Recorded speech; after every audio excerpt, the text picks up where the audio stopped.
this is my test. Really close to the camera here.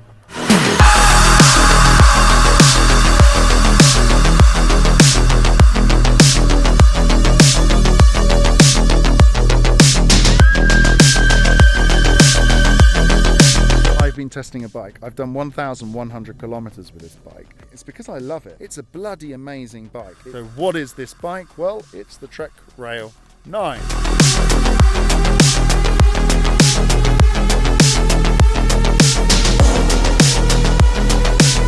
It's the aluminium version of the Trek Rail because all the other models are all carbon. It's got a Bosch CX4 motor.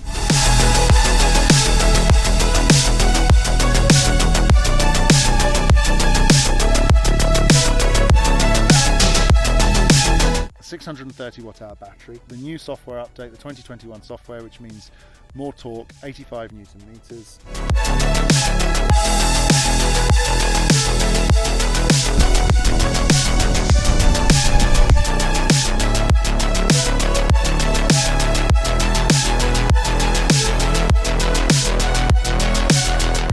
The tyres and the wheels on this bike are really good. Tyres are fundamental to part of the whole way a bike moves. The rolling resistance of the bike, how fast it flows down the trail.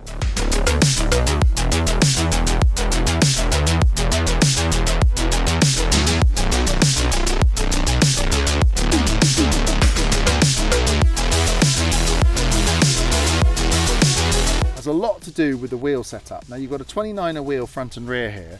They're very fast. It's not an extreme bike for descending.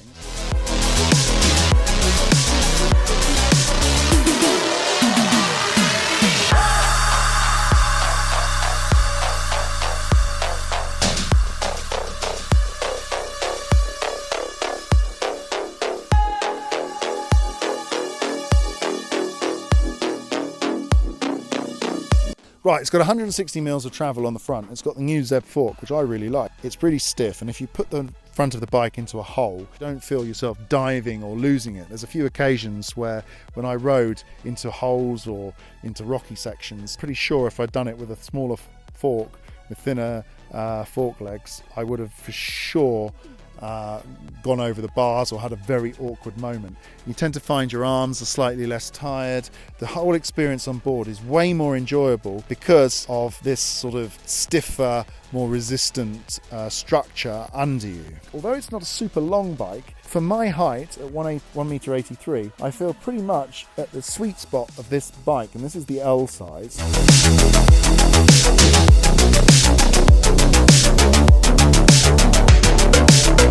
Honestly, I'm quite impressed with the geometry settings as well. Yeah, if we have a look at the overall geometry, it's got a long enough top tube to give me room to have a little bit of an aggressive position when descending, but at the same time it keeps me upright enough that when I'm doing long distance rides like I've been doing with this all summer, I mean I've done 1,100 kilometers only on this bike, plus all the other test bikes I've had, and that's because this bike is the kind of bike that's made me want to go out. In fact, I look for excuses to go riding so I can ride this. And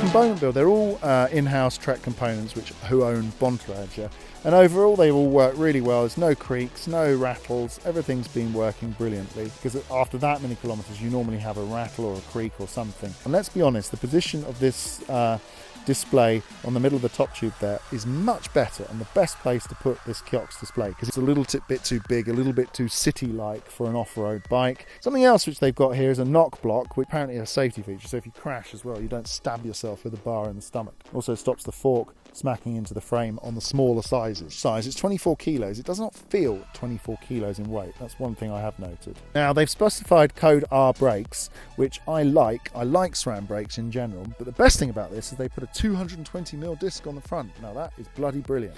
And to overheat that brake I've probably done it once, because on a really long descent. I don't know, it's just a complete bike. It just works really well. I mean, there's not much more to say from that. If I was choosing looking at the market and choosing a well-made, complete bike from a big brand that's got a solid name behind it, good guarantee, good service, product availability, I would seriously consider this. The styling is pretty good, the colours, I like the colourway. This part of the market is very competitive, but it is expensive. At €6,799 for an aluminium framed bike, that's quite expensive, because there's another one behind the camera which costs €6,200, which is carbon frame bike. It does show you the difference between a main big brand, American brand name, and a different European brand. Now this one's €6,200, that one's €6,700. This is carbon, that's aluminium. Now they both ride brilliantly, but that is more expensive for an aluminium frame. Which one would you buy? It's really difficult. Look in the link in the description. I'll put the test for this one there, so it might be interesting to do a little bit of a comparison. So here on the vines are some grapes ready to be harvested. This is actually Antinori's land, so if they want to sponsor this video, that would be quite good. I'd appreciate a few bottles of Antinori wine. It is pretty good. You've got to be a good rider to ride it fast, but when you are a good rider, this bike gives you a lot back. In fact, the designers have really created a brilliant all-rounder mountain bike. So guys, I hope you appreciated the review. Please click like and subscribe, and I will see you on the next test, which I can tell you what will be coming. It will be the Yamaha motor. I've had some good time on it, and I will be putting up a review of that in the next few weeks.